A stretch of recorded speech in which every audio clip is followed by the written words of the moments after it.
Hello everyone, आज हम पढ़ने वाले क्लास 10 साइंस का चैप्टर नंबर 6 जिसका नाम है लाइफ प्रोसेस। ये जो चैप्टर है वो काफ़ी इंटरेस्टिंग चैप्टर है क्योंकि इसके अंदर हम अपनी लाइफ की जो प्रोसेस होती है उन्हें हम विजुअल्स और एनिमेशन की मदद से समझने वाले हैं। तो चलिए तो सबसे पहले हम जानते हैं कि लाइफ प्रोसेस क्या होती है। तो the process which maintain body functions and necessary for survival are called life process. मतलब कि ऐसी प्रोसेस जो हमारी बॉडी के फंक्शंस को मेंटेन करती है और हमारे सर्वाइवल के लिए ज़रूरी होती है, उन्हें हम लाइफ प्रोसेस कहते हैं। तो हमारी बॉडी में 4 मेन लाइफ प्रोसेस होती हैं, जो कि है न्यूट्रिशन मतलब खाना बनाना, रेस्पिरेशन मतलब कि सांस लेना, ट्रांसपोर्टेशन मतलब बॉडी में सब्सटेंस का एक जगह से दूसरी जगह ट्रांसपोर्ट होना, और एक्सक्रेशन मतलब कि बॉडी से वेस्ट का बाहर निकलना। तो हमारे ये जो चैप्टर है वो इन्हीं चारों लाइफ प्रोसेस के आसपास घूमता है। तो चलिए एक एक करके हम इन सभी लाइफ प्रोसेस को अच्छी तरह से समझते हैं। तो शुरुआत करते हैं सबसे पहली लाइफ प्रोसेस से, जो कि है न्यूट्रिशन। तो nutrition is a process by which organism obtain nutrients from food and utilise them to obtain energy for their daily activities, building and repairing their tissues. मतलब न्यूट्रिशन एक ऐसी प्रोसेस होती है जिसमें ऑर्गेनिज्म फूड से energy obtain करते हैं अपनी डेली एक्टिविटीज़ के लिए, ताकि वो अपने टिश्यूज़ को बिल्ड और रिपेयर कर सकें। यहाँ पर एक टर्म है न्यूट्रिएंट्स। तो न्यूट्रिएंट्स वे सब्सटेंस होते हैं जो लिविंग बॉडी की प्रॉपर ग्रोथ और मेंटेनेंस के लिए ज़रूरी होते हैं, जैसे कि carbohydrate, protein, vitamin, minerals etcetera. ये सभी न्यूट्रिएंट्स होते हैं। तो अब हम देखते हैं कि न्यूट्रिशन कितने टाइप्स के होते हैं। तो न्यूट्रिशन बेसिकली 2 टाइप के होते हैं, जो कि है ऑटोट्रॉपिक न्यूट्रिशन और हेटरोट्रॉपिक न्यूट्रिशन। तो सबसे पहले हम समझते हैं ऑटोट्रॉपिक न्यूट्रिशन को। तो it is the process in which an organism prepare its own food from a simple inorganic material like water and carbon dioxide in the presence of sunlight. मतलब autotrophic nutrition एक ऐसी process होती है जिसमें organism अपना खाना simple inorganic material जैसे कि पानी और कार्बन डाइऑक्साइड से बनाते हैं सनलाइट की प्रेजेंस में। और जो ऑर्गेनिज्म ऑटोट्रॉपिक न्यूट्रिशन से खाना बनाते हैं उन्हें हम ऑटोट्रॉप्स कहते हैं। For example green plants and some bacteria. तो अब हम समझते हैं दूसरे टाइप के न्यूट्रिशन को, जो कि है हेटरोट्रॉपिक न्यूट्रिशन। तो it is the process in which organism depend upon the other organism for food to survive. मतलब कि ये एक ऐसी प्रोसेस होती है जिसमें ऑर्गेनिज्म अपने फूड के लिए दूसरे ऑर्गेनिज्म पर डिपेंड रहता है। और जो ऑर्गेनिज्म हेटरोट्रॉपिक न्यूट्रिशन से अपना खाना बनाते हैं उन्हें हम हेटरोट्रॉप्स कहते हैं, जैसे कि ह्यूमन बींग्स, अमाइवा एक्सेट्रा। तो जैसा कि आप जानते हैं कि हम ह्यूमन बींग्स अपने फूड के लिए दूसरी चीज़ों पर डिपेंड रहते हैं, जैसे कि wheat, rice, vegetables, meat etcetera. और जो प्लांट्स होते हैं वो अपना खाना खुद बना लेते हैं, वो किसी पर डिपेंड नहीं रहते हैं। तो अब हम कुछ ऑर्गेनिज्म की न्यूट्रिशन प्रोसेस को अच्छे से समझते हैं। तो सबसे पहले हम समझते हैं न्यूट्रिशन इन प्लांट्स। मतलब कि जो प्लांट्स होते हैं उनमें न्यूट्रिशन कैसे होता है। तो प्लांट्स ऑटोट्रॉपिक न्यूट्रिशन से खाना बनाते हैं, ये तो हम जानते हैं, पर यहाँ हमें उस प्रोसेस को देखना है कि प्लांट्स एक्चुअल में खाना कैसे बनाते हैं। तो प्लांट्स जो हैं वो फोटोसिंथेसिस प्रोसेस से अपना खाना बनाते हैं। तो the process in which green plants convert simple inorganic material carbon dioxide and water into complex organic food material glucose in the presence of chlorophyll and sunlight is called photosynthesis. मतलब ऐसी process जिसमें green plants simple inorganic material जैसे कि water and carbon dioxide को complex organic material glucose में convert कर देती है सनलाइट और क्लोरोफिल की प्रेजेंस में। तो इस प्रोसेस को हम फोटोसिंथेसिस कहते हैं। तो चलिए अब हम इसका फॉर्मूला देखते हैं। तो 6CO2 plus 6H2O gives C6H12O6 plus 6O2 in the presence of chlorophyll and sunlight। तो यहाँ पर आप देख सकते हो कार्बन डाइऑक्साइड और वाटर के 6 मॉलिक्यूल मिलकर ग्लूकोज बना रहे हैं और उसके साथ ऑक्सीजन के 6 मॉलिक्यूल्स रिलीज हो रहे हैं सनलाइट और क्लोरोफिल की प्रेजेंस में। तो अब हम देखते हैं कि जब फोटोसिंथेसिस प्रोसेस होती है तो हमें कौन कौन से इवेंट्स देखने को मिलते हैं। तो सबसे पहला जो इवेंट है वो है absorption of light energy by chlorophyll. तो फोटोसिंथेसिस में सबसे पहले जो लाइट एनर्जी जो कि सनलाइट से आ रही होती है वो क्लोरोफिल के द्वारा एब्जॉर्ब की जाती है। उसके बाद दूसरा जो इवेंट है वो है conversion of light energy into chemical energy and splitting of water in hydrogen and oxygen. तो जब लाइट एनर्जी क्लोरोफिल के द्वारा एब्जॉर्ब कर ली जाती है तो वह केमिकल एनर्जी में कन्वर्ट हो जाती है और जो वाटर मॉलिक्यूल्स हैं वो हाइड्रोजन और ऑक्सीजन में टूट जाते हैं। और तीसरा जो इवेंट है वो है reduction of carbon dioxide to carbohydrates. तो वाटर के स्प्लिट होने के बाद जो कार्बन डाइऑक्साइड है वो कार्बोहाइड्रेट में रिड्यूस हो जाती है। अब रिडक्शन क्या होता है ये तो हमने पहले चैप्टर में पढ़ लिया है। रिडक्शन का मतलब होता है ऑक्सीजन का रिमूव होना या फिर हाइड्रोजन का जुड़ना। तो यहाँ पर जो कार्बन डाइऑक्साइड है उसमें हाइड्रोजन ऐड हो रहा है और वो कार्बोहाइड्रेट फॉर्म कर रहा है। तो इन इवेंट्स को देखने के बाद आपको फोटोसिंथेसिस के इवेंट्स तो समझ में आ गए होंगे। तो अब हम एक इंपॉर्टेंट टर्म्स को समझते हैं जो कि क्लोरोप्लास्ट। तो these are the small organelles found in plant cell. Its content chlorophyll which absorb sunlight for photosynthesis. तो क्लोरोप्लास्ट जो है वो एक स्मॉल ऑर्गेनिल होता है जो कि प्लांट सेल में पाया जाता है जिसमें कि क्लोरोफिल भरा होता है। तो गाइज आपको ये याद रखना है कि जो क्लोरोफिल होता है वो क्लोरोप्लास्ट सेल में पाया जाता है जो कि फोटोसिंथेसिस के दौरान सनलाइट को एब्जॉर्ब करता है। तो चलिए अब हम हेटरोट्रॉपिक न्यूट्रिशन को थोड़ा डिटेल में समझ लेते हैं। तो हेटरोट्रॉपिक न्यूट्रिशन क्या होते हैं ये तो आप पहले ही समझ चुके हैं। तो यहाँ पर हम ये समझेंगे कि हेटरोट्रॉपिक न्यूट्रिशन कितने टाइप्स के होते हैं। तो हेटरोट्रॉपिक न्यूट्रिशन 3 टाइप्स के होते हैं, सैप्रोफाइटिक न्यूट्रिशन, पैरासाइटिक न्यूट्रिशन और होलोजोइक न्यूट्रिशन। तो चलिए अब हम एक एक करके इन तीनों को समझते हैं। तो सबसे पहले हम समझते हैं सैप्रोफाइटिक न्यूट्रिशन को। तो the mode of nutrition in which organism obtain food from dead and decaying organic matter. मतलब कि ऐसा न्यूट्रिशन जिसमें ऑर्गेनिज्म जो है वो अपना फूड मरे हुए और सड़े हुए ऑर्गेनिक मैटर से ऑब्टेन करते हैं, उसे हम सैप्रोफाइटिक न्यूट्रिशन कहते हैं। और जो ऑर्गेनिज्म सैप्रोफाइटिक न्यूट्रिशन से खाना बनाते हैं उन्हें हम सैप्रोफाइट्स कहते हैं, जैसे कि बैक्टीरिया, फंगाई एक्सेट्रा। ये जो है वो डेड और डिकेइंग ऑर्गेनिक मैटर से खाना बनाते हैं। इसके बाद हेटरोट्रॉपिक न्यूट्रिशन का जो दूसरा टाइप है वो है पैरासाइटिक न्यूट्रिशन।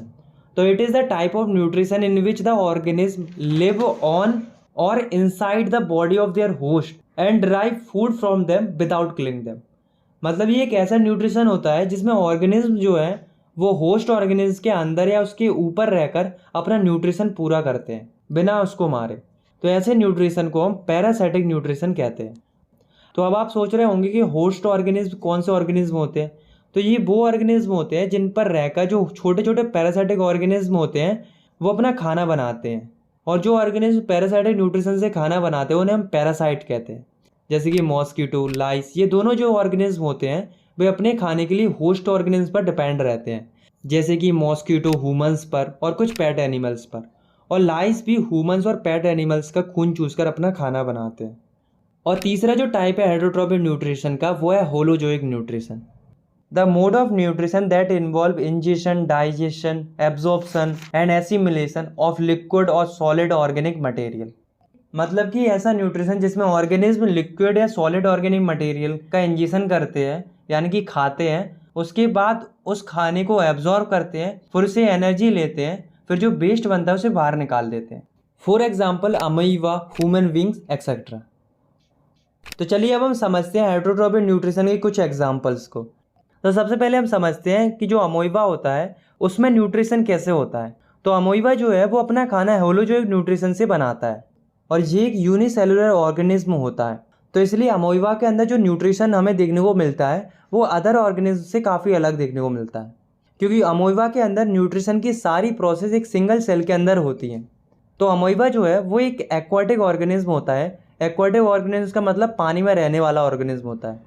तो अमीबा जब भी कोई खाने वाली चीज़ को देखता है तो वह फ्लोएट करते हुए उसके पास जाता है और अमीबा के अंदर एक फिंगर लाइक प्रोजेक्शन की एक स्ट्रक्चर पाई जाती है जिसको सूडोपोडिया कहते हैं। तो सूडो का मतलब होता है फॉल्स और पोडिया का मतलब होता है पैर।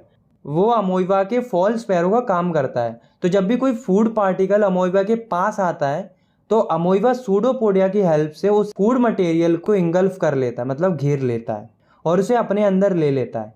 और इस फूड मटेरियल को अमीबा अपने टेम्पररी स्टोमक यानी कि फूड वैक्यूल में भेज देता है, जहाँ पर उस फूड पार्टिकल का डाइजेशन होता है और उससे जो एनर्जी रिलीज होती है उसे अमीबा अपनी लाइफ प्रोसेस को कंटिन्यू करने के लिए इस्तेमाल करता है।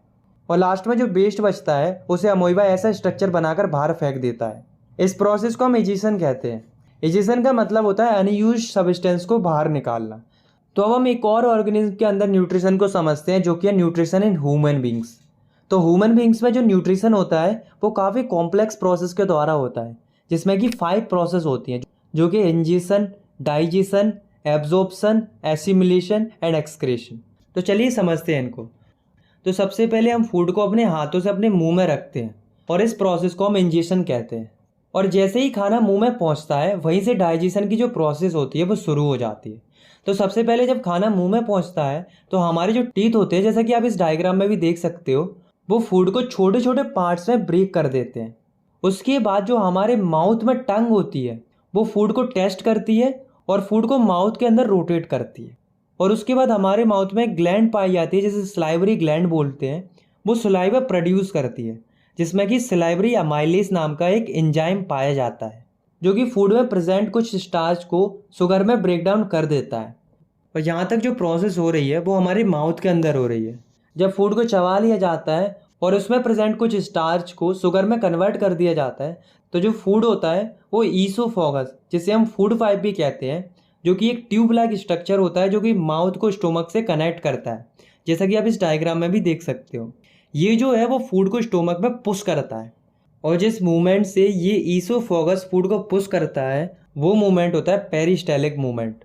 Basically it is the contraction and expansion movement of walls of food pipe. मतलब कि फूड पाइप की बॉल्स का कॉन्ट्रैक्शन और रिलैक्सेशन के मूवमेंट को पेरिस्टाल्टिक मूवमेंट कहते हैं, जो कि फूड को स्टोमक में पुश करने में मदद करता है। तो यहाँ पर फूड जो है वो ईसोफेगस के द्वारा माउथ से स्टोमक में आ जाता है। तो स्टोमक जो है वो एक जे शेप्ड ऑर्गन होता है और जब फूड स्टोमक के अंदर आ जाता है तो स्टोमक में जो ग्लैंड होते हैं वो गैस्ट्रिक जूस सिक्रेट करते हैं और जो गैस्ट्रिक जूस होते हैं वो 3 सब्सटेंस रिलीज करते हैं जो कि है HCl, पेप्सिन एंड म्यूकस। तो चलिए अब हम देखते हैं कि इन तीनों सब्सटेंस का डाइजेशन के अंदर क्या रोल होता है। तो जो HCl है वो जर्म्स को किल करता है जो कि फूड के साथ बॉडी में एंटर हो जाते हैं। और दूसरा काम होता है HCl का मीडियम को एसिडिक करना, जिससे पेप्सिन जो है वो प्रोटीन को डाइजेस्ट कर पाए, क्योंकि पेप्सिन तभी डाइजेस्ट कर पाएगा जब एसिडिक मीडियम होगा। तो बेसिकली पेप्सिन भी एक एंजाइम होता है जो कि प्रोटीन को स्मॉलर मॉलिक्यूल्स में ब्रेक डाउन करता है। तीसरा जो जूस है वो है म्यूकस। तो म्यूकस जो है वो स्टोमक को HCl के हार्मफुल इफेक्ट से प्रिवेंट करता है। अगर म्यूकस सीक्रेट नहीं होगा तो HCl जो है वो हमारे स्टोमक की बॉल्स को डैमेज कर सकता है। और फूड जो है अब वो तीनों गैस्ट्रिक जूस से मिक्स होने के बाद स्टोमक से निकलकर स्मॉल इंटेस्टाइन में पहुंच जाता है, जो कि एलिमेंट्री कैनल का सबसे लॉन्गेस्ट पार्ट होता है। तो जब फूड स्मॉल इंटेस्टाइन में पहुंच जाता है, जो कि एलिमेंट्री कैनल का सबसे लॉन्गेस्ट पार्ट होता है, तो जब फूड स्मॉल इंटेस्टाइन में पहुंच जाता है तो स्मॉल इंटेस्टाइन में 2 चीज़ें रिसीव होती हैं। पहली है लीवर से वाइल और पैनक्रियास से पैनक्रियाटिक जूस। और ये जो वाइल है इसके अंदर 2 चीज़ें आती हैं, वाइल जूस और बाइल सॉल्ट। ये दोनों जो चीज़ें हैं वे गैल ब्लैडर में स्टोर रहती हैं। जो वाइल जूस होता है वो फूड को एल्कलाइन यानी कि बेसिक कर देता है, क्योंकि जब फूड स्टोमक से आता है तो वह एसिडिक होता है। और पैनक्रियाटिक जूस में एक एंजाइम होता है ट्रिप्सिन, जो कि सिर्फ बेसिक मीडियम में ही काम करता है। और जो वाइल सॉल्ट होता है वो बड़े बड़े फैट ग्लोब्यूल्स को छोटे छोटे ग्लोब्यूल्स में ब्रेक डाउन कर देता है और इस प्रोसेस को हम इमल्सिफिकेशन भी कहते हैं। फूड पर बाइल जूस और बाइल सॉल्ट के एक्शन के बाद जो पैनक्रियास जो है वो एक पैनक्रियाटिक जूस सिक्रेट करता है जिसमें 3 चीज़ें आती है, पैनक्रियाटिक अमाइलेज, ट्रिप्सिन और लिपेज। तो जो पैनक्रियाटिक अमाइलेज होता है वो बचे हुए कार्बोहाइड्रेट या स्टार्च को शुगर में ब्रेक डाउन कर देता है, क्योंकि कुछ स्टार्च तो मुंह में पहले ही डाइजेस्ट हो चुका था। और जो ट्रिप्सिन होता है वो प्रोटीन को अमीनो एसिड में ब्रेक डाउन कर देता है। और जो लिपेज होता है वो फैट को फैटी एसिड में और ग्लिसरॉल में कन्वर्ट कर देता है। और स्मॉल इंटेस्टाइन की जो बॉल्स होती हैं उसमें भी बहुत सारी वेरियस ग्लैंड्स प्रेजेंट होती हैं जो कि इंटेस्टाइनल जूस सिक्रेट करती हैं। और जो इंटेस्टाइनल जूस होता है उसमें भी वेरियस नंबर्स ऑफ एंजाइम्स पाए जाते हैं जो कि डाइजेशन को कंप्लीट करते हैं। तो डाइजेशन तो कंप्लीट हो गया। अब हम मूव करते हैं थर्ड प्रोसेस की ओर, जो कि है एब्जॉर्प्शन। तो एब्जॉर्प्शन की जो प्रोसेस होती है वो स्मॉल इंटेस्टाइन में शुरू होती है। तो जब फूड कंप्लीटली डाइजेस्ट हो जाता है तो वह वाटर सॉल्यूबल हो जाता है और काफ़ी छोटे छोटे पार्ट्स में ब्रेक हो जाता है। तब स्मॉल इंटेस्टाइन के अंदर जो बिलाई होती है, अब आप सोच रहे होंगे कि बिलाई क्या होती है। तो बिलाई जो है वो फिंगर लाइक प्रोजेक्शन होती है जो कि फूड के एब्जॉर्प्शन के लिए सरफेस एरिया को इंक्रीज करती है। तो बिलाई जो है वो फूड को एब्जॉर्ब करती है और उस एब्जॉर्ब फूड को ब्लड वेसल को सप्लाई कर देती है। तो एब्जॉर्प्शन के समझने के बाद अब हम समझते हैं चौथी प्रोसेस को, जो कि है एसिमिलेशन, मतलब कि एब्जॉर्ब फूड से एनर्जी लेना। तो जब फूड ब्लड वेसल्स में एब्जॉर्ब हो जाता है तो वह हमारी हर एक सेल तक पहुंचता है और जिससे सेल एनर्जी ऑब्टेन करते हैं। तो अब एक सवाल आता है कि क्या हम जितना खाना खाते हैं उस पूरे खाने को यूटिलाइज कर पाते हैं? तो इसका जवाब है बिल्कुल नहीं। तो फिर उस खाने का क्या होता है? तो जो वेस्ट पार्ट स्मॉल इंटेस्टाइन में बचता है जिसे हमारी बॉडी यूज नहीं कर पाती, वो वेस्ट पार्ट स्मॉल इंटेस्टाइन से लार्ज इंटेस्टाइन में आ जाता है, जहाँ पर जो लार्ज इंटेस्टाइन की जो बॉल्स होती हैं वो उस वेस्ट मटेरियल से काफ़ी वाटर एब्जॉर्ब कर लेती हैं, और जो रेस्ट सॉलिड वेस्ट मटेरियल बचता है वो एनस के थ्रू बॉडी से बाहर निकल जाता है। तो इस तरह से जो ह्यूमन बींग्स होते हैं उनके अंदर न्यूट्रिशन कंप्लीट हो जाता है। तो चलिए अब हम समझते हैं दूसरे टाइप की लाइफ प्रोसेस को, जो कि है रेस्पिरेशन। तो हम लोग तो रेस्पिरेशन का मतलब केवल सांस लेना समझते हैं, पर एक्चुअली में रेस्पिरेशन सांस लेने के साथ साथ कुछ और भी होता है। तो आइए जानते हैं कि रेस्पिरेशन क्या होता है। तो सिंपली हम कह सकते हैं the process which break down food to release energy with the help of oxygen and respiratory enzyme is called respiration. It also involve breathing.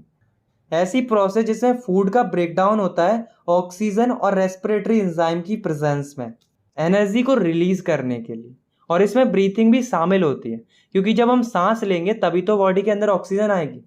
और जो फूड होता है वो मोस्टली ग्लूकोज में ब्रेक डाउन होता है, इसलिए रेस्पिरेशन में मोस्टली जो एनर्जी रिलीज होती है वो ग्लूकोज से होती है। तो आइए जानते हैं कि जो रेस्पिरेशन होता है वो कितने स्टेज में होता है। तो जो रेस्पिरेशन होता है वो 2 स्टेजेस में होता है, जो कि है एक्सटर्नल रेस्पिरेशन और इंटरनल रेस्पिरेशन। तो जो एक्सटर्नल रेस्पिरेशन होता है वो 2 स्टेप्स में कंप्लीट होता है। तो पहला स्टेप है ब्रीथिंग। तो ब्रीथिंग एक ऐसी प्रोसेस होती है जिसमें ऑर्गेनिज्म ऑक्सीजन को इनहेल करता है, मतलब अंदर लेता है, और कार्बन डाइऑक्साइड को एक्सहेल करता है, मतलब बाहर निकालता है। और एक्सटर्नल रेस्पिरेशन में दूसरा जो स्टेप होता है वो है गैसेज एक्सचेंज। तो इस स्टेप में ऑक्सीजन जो है वो लंग्स से ब्लड में डिफ्यूज हो जाती है, मतलब कि ऑक्सीजन लंग्स से ब्लड में पहुंच जाती है, और जो कार्बन डाइऑक्साइड होती है वो ब्लड से लंग्स में डिफ्यूज हो जाती है। और जो प्लांट्स होते हैं उनके अंदर गैसेज एक्सचेंज स्टोमेटा की हेल्प से होता है, जो कि लीव्स के ऊपर प्रेजेंट रहती है। तो अब हम देखते हैं रेस्पिरेशन की दूसरी स्टेज को, जो कि है इंटरनल रेस्पिरेशन। तो इसके अंदर गैसेज का एक्सचेंज आर्टेरियल ब्लड और बॉडी सेल्स के बीच में होता है। अब हम देखते हैं कि जो रेस्पिरेशन होता है वो कितने टाइप्स का होता है। तो रेस्पिरेशन 2 टाइप का होता है, एरोबिक रेस्पिरेशन और एनएरोबिक रेस्पिरेशन। तो पहले हम समझते हैं एरोबिक रेस्पिरेशन को। तो it is the complete breakdown of food in the presence of oxygen. It release large amount of energy in the form of ATP molecules. मतलब ऐसी प्रोसेस जिसमें फूड का कंप्लीट ब्रेकडाउन होता है ऑक्सीजन की presence में, और इस प्रोसेस में काफी ज्यादा अमाउंट में एनर्जी निकलती है एटीपी मॉलिक्यूल्स के फॉर्म में। For example human beings, plants etcetera. तो यहाँ पर एक टर्म आया है एटीपी। तो चलिए समझते हैं कि एटीपी क्या होती है। तो एटीपी का मतलब होता है एडेनोसाइन ट्राइफॉस्फेट। ये जो है वो एनर्जी की करेंसी होती है। हर एक सेल की जो एनर्जी रिलीज होती है रेस्पिरेशन में वो एटीपी के मॉलिक्यूल बनने के लिए होती है। तो अब हम एरोबिक रेस्पिरेशन की इक्वेशन को समराइज करके देखते हैं। तो एरोबिक रेस्पिरेशन की जो प्रोसेस होती है वो साइटोप्लाज्म में स्टार्ट होती है और माइटोकॉन्ड्रिया तक चलती है। तो अब आप इस रिएक्शन को देखिए। Glucose gives pyruvate plus energy in cytoplasm, and pyruvates gives carbon dioxide plus water plus 38 ATP energy in the presence of oxygen in mitochondria। तो सबसे पहले जो फूड है या हम कहें ग्लूकोज जो है वो सेल के साइटोप्लाज्म में जाता है और वहां पर वो पायरोवेट में कन्वर्ट हो जाता है और उसके साथ कुछ एनर्जी भी रिलीज होती है। तो पायरोवेट जो है वो लिविंग सेल्स को एनर्जी प्रोवाइड करता है क्रेब्स साइकिल के थ्रू, और इसका फॉर्मूला होता है C3H4O3। तो अब आप लोग कहोगे कि क्रेब्स साइकिल क्या होती है, तो इसे हमें नहीं पढ़ना है, ये हम अगली क्लास में पढ़ेंगे। तो पायरोवेट जो है वो माइक्रोकॉन्ड्रिया के अंदर ऑक्सीजन की प्रेजेंस में कार्बन और वाटर को फॉर्म करता है और साथ में लार्ज अमाउंट में एनर्जी को रिलीज करता है। ये जो प्रोसेस है इसमें एटीपी के 38 मॉलिक्यूल रिलीज होते हैं जिसे हमारी बॉडी यूज करती है, और जो कार्बन डाइऑक्साइड और वाटर होता है वो as a waste product body से बाहर निकल जाता है। और दोस्तों ये जो सारी रिएक्शन है वो सेल के अंदर हो रही है, इसलिए इसे सेलुलर रेस्पिरेशन भी कहते हैं। तो अब हम समझते हैं रेस्पिरेशन के दूसरे टाइप को, जो कि है एनएरोबिक रेस्पिरेशन। तो it is the incomplete breakdown of food occurring in the absence of oxygen releasing small amount of energy. मतलब ऐसी प्रोसेस जिसमें फूड का इनकम्प्लीट ब्रेकडाउन होता है ऑक्सीजन की अब्सेंस में, और इस प्रोसेस में काफी कम एनर्जी रिलीज होती है। For example east, bacteria, human muscle etcetera. जब एनएरोबिक रेस्पिरेशन माइक्रो ऑर्गेनिज्म में होता है उसे हम फर्मेंटेशन कहते हैं, और एनएरोबिक रेस्पिरेशन में जो प्रोडक्ट फॉर्म होता है उसके आधार पर इसे दो फॉर्म में डिवाइड किया जाता है। पहला है एल्कोहलिक फर्मेंटेशन। तो इस प्रोसेस के अंदर जो शुगर होती है उसका इनकम्प्लीट ब्रेकडाउन होता है इथेनॉल और कार्बन डाइऑक्साइड फॉर्म करने के लिए। ये जो प्रोसेस है इसका इस्तेमाल बियर, वाइन और चीज़ बनाने के लिए किया जाता है, और ये जो प्रोसेस है वो मेनली ईस्ट में देखने को मिलती है। तो चलिए अब हम एल्कोहलिक फर्मेंटेशन की रिएक्शन को देखते हैं। तो अब आप रिएक्शन को देखिए। तो एल्कोहलिक फर्मेंटेशन में सबसे पहले ग्लूकोज जो है वो साइटोप्लाज्म के अंदर पायरोवेट में कन्वर्ट हो जाता है और कुछ अमाउंट में एनर्जी रिलीज होती है, और उसके बाद पायरोवेट जो है वो ऑक्सीजन की एब्सेंस में इथेनॉल और कार्बन डाइऑक्साइड में कन्वर्ट हो जाता है, और इस प्रोसेस में लेस अमाउंट में एनर्जी रिलीज होती है जो कि होती है एटीपी के 2 मॉलिक्यूल्स। तो आप यहाँ पर देख सकते हो कि जो एनारोबिक रेस्पिरेशन होता है उसमें एरोबिक रेस्पिरेशन के कंपैरिजन में काफ़ी कम एनर्जी रिलीज होती है। और एनारोबिक रेस्पिरेशन का दूसरा जो फॉर्म है वो है लैक्टिक एसिड फर्मेंटेशन। तो लैक्टिक एसिड फर्मेंटेशन के अंदर शुगर जो है वो लैक्टिक एसिड और एनर्जी के अंदर ब्रेकडाउन हो जाती है ऑक्सीजन की कमी में। For example some bacteria who turns milk into curds, मतलब कि ऐसे बैक्टीरिया जो कि दूध को दही में जमा देते हैं। तो दोस्तों आपने कई बार नोटिस किया होगा कि जब भी हम लंबे समय तक हैवी फिजिकल एक्सरसाइज करते हैं तो हमारी मसल्स में पेन होने लगता है। तो ऐसा इसलिए होता है क्योंकि हमारे मसल्स में जो ग्लूकोज होता है वो लैक्टिक एसिड में कन्वर्ट हो जाता है। तो आइए अब हम इस रिएक्शन को देखते हैं। तो लैक्टिक एसिड फॉर्मेशन में सबसे पहले जो ग्लूकोज होता है वो पायरोवेट में चेंज हो जाता है और कुछ अमाउंट में एनर्जी भी निकलती है। पायरोवेट फॉर्म होने के बाद जो मसल सेल्स होते हैं उनमें कम ऑक्सीजन होने के कारण लैक्टिक एसिड फॉर्म हो जाता है और लेस अमाउंट में एनर्जी रिलीज होती है जो कि होती है 2 ATP। तो अब हम कुछ ऑर्गेनिज्म के अंदर रेस्पिरेशन की जो प्रोसेस होती है उसे हम समझते हैं। तो सबसे पहले हम समझते हैं रेस्पिरेशन इन प्लांट्स। तो अभी तक हमने जो भी पढ़ा है उससे आपको ये तो पता चल चुका होगा कि प्लांट्स जो हैं वो फोटोसिंथेसिस से अपना खाना बनाते हैं और ऑक्सीजन रिलीज करते हैं। ऐसा नहीं है, प्लांट्स जो है वो सांस भी लेते हैं और एनर्जी भी रिलीज करते हैं। तो जो प्लांट्स होते हैं वो रेस्पिरेशन 2 फेजेस में करते हैं, जिसमें से पहला फेज है ब्रीथिंग या गैसेज एक्सचेंज और दूसरा फेज है रिलीज ऑफ एनर्जी। तो जो प्लांट्स होते हैं उसके 3 पार्ट्स में गैसेज का एक्सचेंज होता है, और वो 3 पार्ट्स हैं लीव्स, स्टेम और रूट्स। तो प्लांट्स की जो लीव्स होती हैं उनमें टिनी पोर्स पाए जाते हैं जिन्हें हम स्टोमेटा कहते हैं, जैसा कि आप इस इमेज में भी देख सकते हो। और इनके आसपास गार्ड सेल पाए जाते हैं जो कि स्टोमेटा की ओपनिंग और क्लोजिंग को रेगुलेट करते हैं। और जो स्टोमेटा होता है वो सभी लीव्स में पाया जाता है जो कि गैसेस को एक्सचेंज करता है। इसी के साथ जो प्लांट्स की स्टेम होती है उसमें भी छोटे छोटे लेंटिकल्स पाए जाते हैं जो कि गैसेस को एक्सचेंज करते हैं। और प्लांट्स की जो रूट्स होती हैं उनमें भी रूट्स हेयर प्रेजेंट्स होते हैं जो कि डिफ्यूजन की प्रोसेस से गैसेस का एक्सचेंज करते हैं। तो ये थे टोटल 3 तरीके प्लांट्स में गैसेस एक्सचेंज के, या हम कह सकते हैं ब्रीथिंग के। तो अब हम देखते हैं कि जब प्लांट्स के अंदर ऑक्सीजन पहुंच जाती है तो वो एनर्जी कैसे रिलीज करते हैं। तो रेस्पिरेशन प्रोसेस के दौरान प्लांट्स की सेल में जो ग्लूकोज होता है जो कि फोटोसिंथेसिस प्रोसेस में फॉर्म होता है वो ऑक्सीजन के साथ मिलकर कार्बन डाइऑक्साइड और वाटर फॉर्म करता है और साथ में एनर्जी रिलीज करता है। ऐसे हम इस रिएक्शन के द्वारा भी समझ सकते हैं। तो आप इस रिएक्शन को देख सकते हो जिसमें ग्लूकोज जो है वो ऑक्सीजन के साथ मिलकर कार्बन डाइऑक्साइड प्लस वाटर बना रहा है और साथ में एनर्जी को रिलीज कर रहा है। तो चलिए अब हम समझते हैं जो ह्यूमन बींग्स होते हैं उनमें रेस्पिरेशन की प्रोसेस कैसे होती है।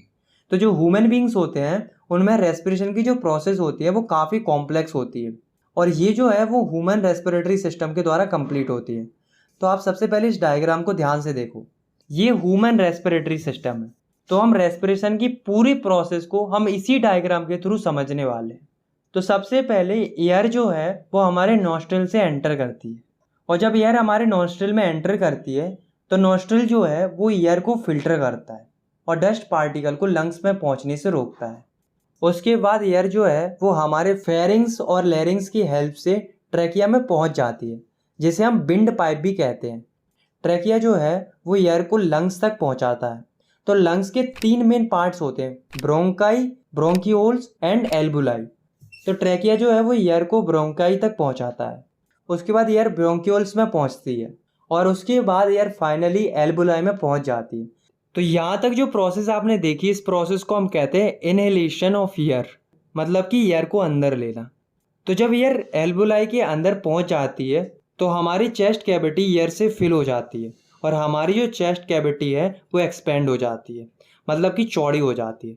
जैसा कि हम महसूस भी करते हैं जब हम सांस अंदर लेते हैं तो हमारी चेस्ट एक्सपेंड हो जाती है, यानी कि बड़ी हो जाती है।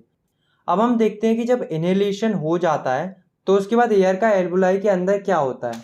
तो एल्वुलाई जो होती है वो रेस्पिरेशन में गैसेज एक्सचेंज की साइट होती है। तो इनहेलेशन के बाद दूसरी जो प्रोसेस होती है वो होती है एक्सचेंज ऑफ गैसेज, जो कि एल्वुलाई में होती है।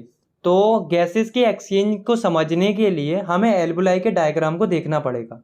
तो एल्वुलाई जो है वो एक बैलून लाइक स्ट्रक्चर होती है जो कि गैसेज के एक्सचेंज के लिए सरफेस प्रोवाइड करती है। और जो एल्वुलाई की वॉल्स होती हैं वो ब्लड वेसल से कनेक्ट रहती हैं, जैसा कि आप इस डायग्राम में भी देख सकते हो। तो अब आप समझो कि जो एल्वुलाई है उसके अंदर जो गैस है वो है ऑक्सीजन, और ब्लड वेसल्स जो कि एल्वुलाई से कनेक्ट हैं उसमें ब्लड्स के साथ साथ कौन सी गैस फ्लो हो रही है, CO2। तो जो एल्वुलाई की जो वॉल्स होती हैं वो काफ़ी थिन होती हैं। तो एल्वुलाई की जो वॉल्स हैं उसके द्वारा जो ऑक्सीजन है वो ब्लड में डिफ्यूज़ हो जाती है और ब्लड में से जो कार्बन डाइऑक्साइड होती है वो एल्वुलाई में पहुंच जाती है। तो यहाँ पर जो है हमारी एल्वुलाई के अंदर गैसेस का एक्सचेंज हो चुका है। तो अब सवाल ये आता है कि जब ऑक्सीजन ब्लड में पहुंच जाती है तो ऑक्सीजन का क्या होता है। तो जब ऑक्सीजन ब्लड में पहुंच जाती है तो वह हीमोग्लोबिन से जुड़कर एक ऑक्सी हीमोग्लोबिन नाम का एक पिगमेंट बना लेती है, जिसके बाद ब्लड इनको डिफरेंट सेल्स और टिश्यूज तक लेकर जाता है। और जो हीमोग्लोबिन होता है वो रेड कलर का पिगमेंट होता है जो कि ब्लड में पाया जाता है, जो कि ऑक्सीजन को हर एक सेल्स और टिश्यूज के अंदर लेकर जाता है। तो इसके आगे जो प्रोसेस होती है वो हम ट्रांसपोर्टेशन में पढ़ेंगे। तो अब हम वापस एल्वुलाई की तरफ चलते हैं और ये देखते हैं कि जो कार्बन डाइऑक्साइड एल्वुलाई में है वो बॉडी से बाहर कैसे निकलती है। तो जब ऑक्सीजन बॉडी में एंटर हो जाती है तो CO2 जो है वो एल्वुलाई से ट्रैकिया में पहुंच जाती है और उसके बाद CO2 जो है वो नॉस्ट्रिल के द्वारा बाहर निकल जाती है और इस प्रोसेस को हम एक्सहेलेशन कहते हैं। और जब CO2 बॉडी से बाहर निकलती है तो जो हमारी चेस्ट कैविटी होती है वो कॉन्ट्रैक्ट हो जाती है, मतलब कि सिकुड़ जाती है। तो अभी जो आपने 3 प्रोसेस देखी, inhalation, exchange of gases and exhalation, ये हमारी बॉडी के अंदर बहुत ही जल्दी जल्दी चलती है और ये तीनों मिलकर ह्यूमंस के अंदर। तो अब हम समझते हैं तीसरी लाइफ प्रोसेस को, जो कि है ट्रांसपोर्टेशन। तो ट्रांसपोर्टेशन का मतलब होता है किसी भी सब्सटेंस का एक जगह से दूसरी जगह मूवमेंट होना। तो जब रेस्पिरेशन की प्रोसेस होती है तो कुछ यूजफुल और कुछ वेस्ट प्रोडक्ट फॉर्म होते हैं। तो जो यूजफुल प्रोडक्ट होते हैं उन्हें बॉडी के हर एक सेल में ट्रांसपोर्ट होने की ज़रूरत पड़ती है। तो चलिए अब हम देखते हैं कि जो ऑर्गेनिज्म होते हैं उनमें ट्रांसपोर्टेशन की प्रोसेस किस प्रकार से होती है। तो सबसे पहले हम समझते हैं ट्रांसपोर्टेशन इन ह्यूमंस, मतलब जो ह्यूमन बींग्स होते हैं उनमें सब्सटेंस कैसे ट्रांसपोर्ट होते हैं। तो जो ह्यूमन बींग्स होते हैं उनमें ट्रांसपोर्टेशन 2 सिस्टम से होता है, जिसमें से पहला है ब्लड और दूसरा है लिम्फ, जिसे हम टिश्यू फ्लूइड भी कहते हैं। तो सबसे पहले हम समझते हैं ब्लड के बारे में कि जो ब्लड है इसमें होता क्या है, ये कौन कौन सी चीज़ों से मिलकर बना होता है। या सिंपली हम कह सकते हैं, हम पढ़ने वाले हैं कंपोनेंट्स ऑफ ब्लड, कि ब्लड जो है वो बेसिकली किन किन कंपोनेंट्स से मिलकर बना होता है। तो ब्लड मेनली 4 कंपोनेंट से मिलकर बना होता है, plasma, RBC, WBC and platelets. तो अब हम इन चारों कंपोनेंट्स को अच्छे से समझ लेते हैं। तो हम स्टार्ट करते हैं प्लाज्मा से। तो प्लाज्मा जो है वो स्ट्रॉ कलर्ड फ्लूइड होता है। स्ट्रॉ कलर मतलब येलोइश कलर, जैसा कि आप इस डायग्राम में भी देख सकते हो, जिसमें 90 से लेके 92% वाटर होता है और 6 to 8% प्रोटीन होता है। और इसके साथ साथ इसके अंदर मिनरल्स, विटामिन भी पाए जाते हैं। और जितने बचे हुए कंपोनेंट्स हैं जैसे कि RBC, WBC, प्लेटलेट्स, वो सब प्लाज्मा में डिसॉल्व रहते हैं। तो अब हम समझते हैं ब्लड्स के नेक्स्ट कंपोनेंट को, जो कि है RBC यानी कि रेड ब्लड सेल, जिन्हें हम एराइथ्रोसाइट्स भी कहते हैं। ये जो है वो कुछ इस प्रकार से दिखते हैं, जो कि शेप में बाइकॉन्केव होते हैं और इनके अंदर न्यूक्लियस नहीं होता है और ना ही कोई और सेल ऑर्गेनेल्स होती है। और RBC के अंदर एक बहुत ही इंपॉर्टेंट आयरन रिच पिगमेंट पाया जाता है, जो कि है हीमोग्लोबिन, जो कि ऑक्सीजन के साथ मिलकर ऑक्सी हीमोग्लोबिन फॉर्म करता है और ऑक्सीजन के ट्रांसपोर्ट में काफ़ी मदद करता है। तो अब हम समझते हैं ब्लड के तीसरे कंपोनेंट को, जो कि है WBC यानी कि वाइट ब्लड सेल, जिन्हें हम ल्यूकोसाइट भी कहते हैं। ये जो हैं वो फेगोसाइटिक सेल होते हैं, जो कि बॉडी की हेल्प करते हैं इन्फेक्शन से फाइट करने में। और ये बॉडी को प्रोटेक्ट करते हैं हार्मफुल फॉरेन मटेरियल से।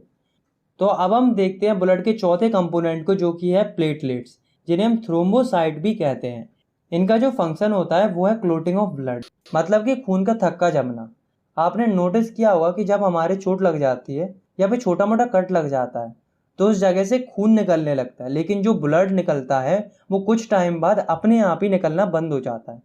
ऐसा इसलिए होता है क्योंकि ब्लड में जो प्लेटलेट्स होती हैं वो क्लॉट फॉर्म कर लेती हैं, जिससे ब्लड फ्लो होना बंद हो जाता है।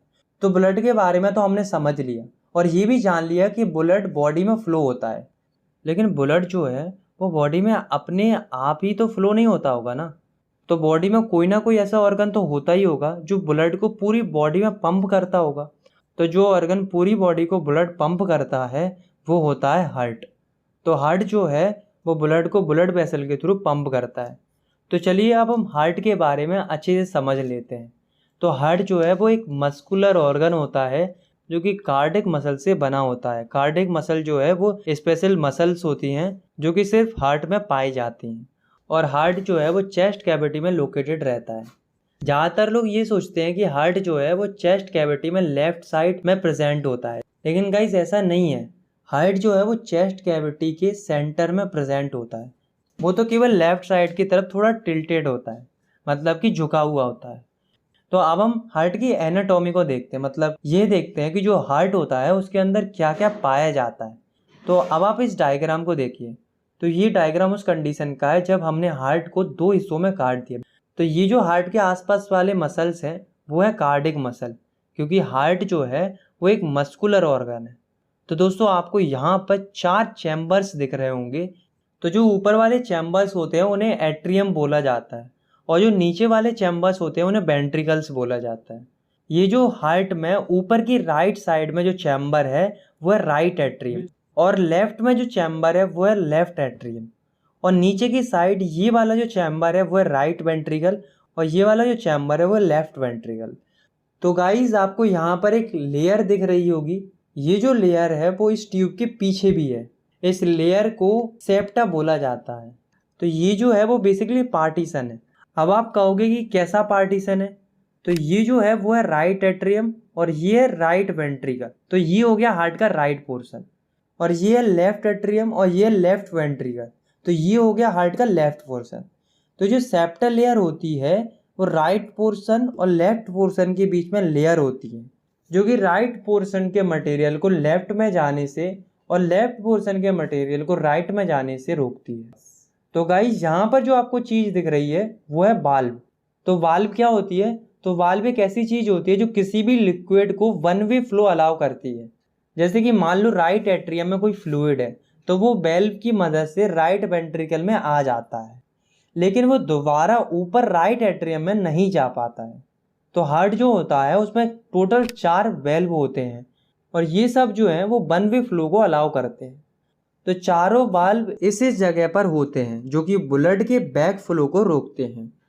ये जो आपको दिख रही है वो है पल्मोनरी आर्टरी, जो कि इम्प्योर ब्लड को फ्लो करती है, और ये है पल्मोनरी वीन जो कि प्योर ब्लड को ट्रांसपोर्ट करती है। और हमारा जो हार्ट होता है उसके चारों तरफ एक लेयर होती है जिसे हम पेरिकार्डियम कहते हैं, जो कि हार्ट को प्रोटेक्ट करती है और उसे शेप देती है। तो अब हम देखते हैं कि जो हमारा हार्ट है वो काम कैसे करता है। सबसे पहले जो डीऑक्सीजनेटेड ब्लड होता है वो बॉडी से हार्ट के राइट एट्रियम में आता है। डीऑक्सीजनेटेड ब्लड यानी कि वो ब्लड जो कार्बन डाइऑक्साइड को कैरी करता है, और ये ब्लड बीन्स में फ्लो होता है। राइट एट्रियम में ब्लड आने के बाद जो वाल्व होती है वो ओपन हो जाती है और हार्ट एक्सपेंड हो जाता है और ब्लड राइट वेंट्रिकल में पहुंच जाता है। राइट वेंट्रिकल में ब्लड के पहुंचने के बाद जो वाल्व होती है वो बंद हो जाती है और हार्ट फिर से कॉन्ट्रैक्ट होने लगता है, जिससे जो राइट वेंट्रिकल है वो ब्लड को पल्मोनरी आर्टरी के थ्रू लंग्स तक पहुंचा देते हैं। लंग्स में ब्लड से कार्बन डाइऑक्साइड रिमूव हो जाती है और उसमें ऑक्सीजन ऐड हो जाती है। तो जो डीऑक्सीजनेटेड ब्लड लंग्स में पहुंचा था वो अब ऑक्सीजनेटेड हो जाता है। उसके बाद जो ऑक्सीजनेटेड ब्लड होता है वो लेफ्ट एट्रियम में लाया जाता है पल्मोनरी वीन के थ्रू। लेफ्ट एट्रियम में ब्लड के आने के बाद वह वाल्व के थ्रू लेफ्ट वेंट्रिकल में आ जाता है। उसके बाद उस ब्लड को सभी बॉडी पार्ट्स में पंप कर दिया जाता है अरोटा के थ्रू। तो यहाँ पर आपने देखा कि जो ब्लड होता है वो हार्ट में 2 बार सर्कुलेट होता है। तो ब्लड की हार्ट में 2 बार सर्कुलेशन की प्रोसेस को हम कहते हैं डबल सर्कुलेशन। तो चलिए इसे हम डायग्राम की हेल्प से समझते हैं। तो ये आपको ऊपर जो ऑर्गन दिख रहा है वो लंग्स है, जो कि डीऑक्सीनेटेड ब्लड को ऑक्सीनेटेड ब्लड में कन्वर्ट करता है। और आपको जो हार्ट से ब्लू कलर की जो ब्लड वेसल दिख रही है वो है पल्मोनरी आर्टरीज, जो कि हार्ट से डीऑक्सीजनेटेड ब्लड को लंग्स तक ले जाती है। और ये जो आपको रेड कलर की ब्लड वेसल दिख रही है जो कि लंग्स से हार्ट को कनेक्ट कर रही है, यह है पल्मोनरी वेन, जो कि ऑक्सीजनेटेड ब्लड को लंग्स से हार्ट तक ले जाती है। और ये वाली ब्लड वेसल जो आपको दिख रही है ये है अरोटा, जो कि ऑक्सीजनेटेड ब्लड को हार्ट से पूरी बॉडी में ट्रांसपोर्ट करती है। और ये वाली जो ब्लड वेसल है वो है वेना कैवा, जो कि बॉडी से डीऑक्सीजनेटेड ब्लड को हार्ट तक लेकर जाती है।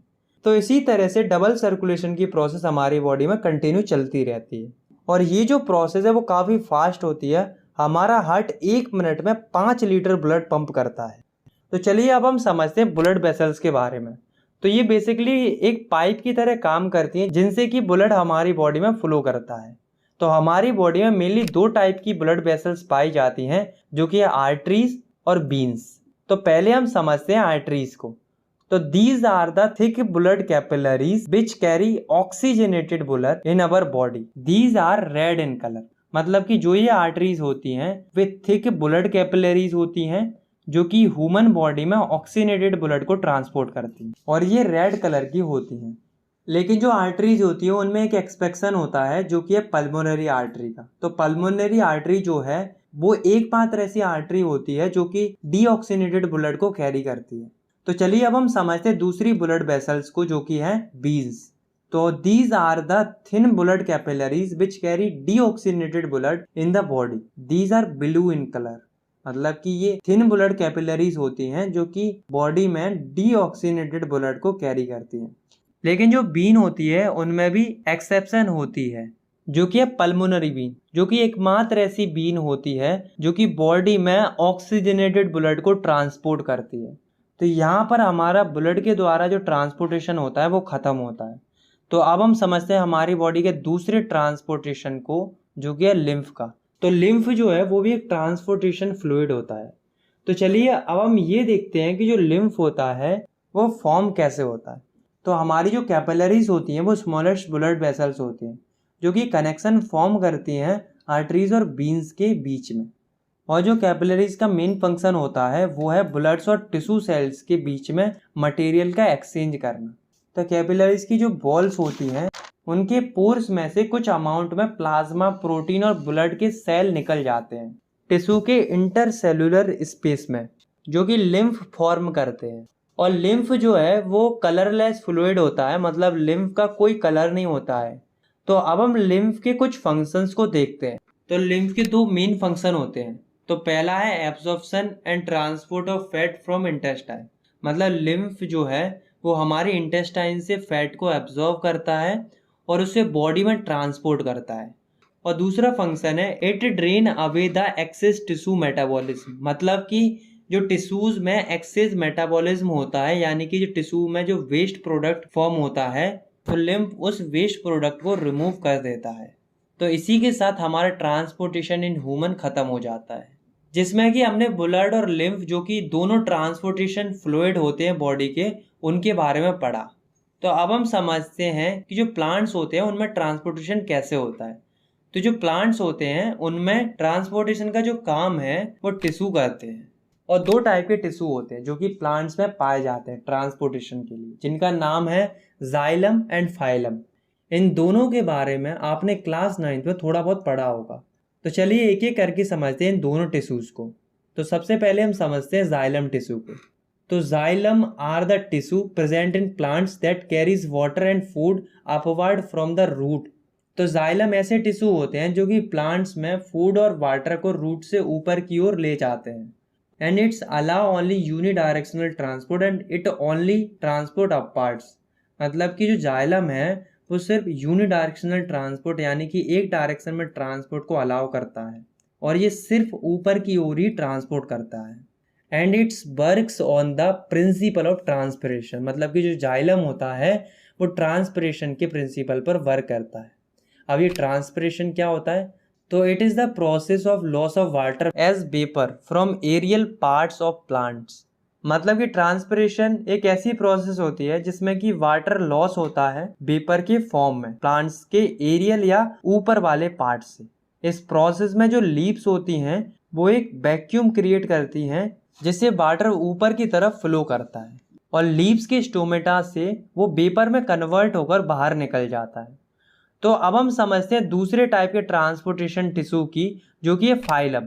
तो phloem are the tissues that transport food from leaves to other parts of plants.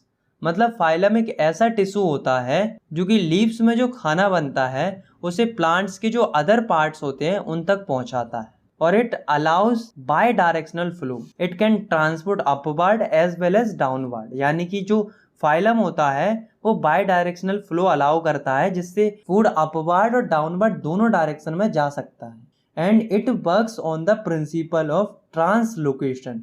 तो जो फाइलम होता है वो ट्रांसलोकेशन के प्रिंसिपल पर काम करता है। तो आइए जानते हैं कि आखिर ये क्या होता है ट्रांसलोकेशन। तो the transport of food from leaf to other parts of plants is called translocation.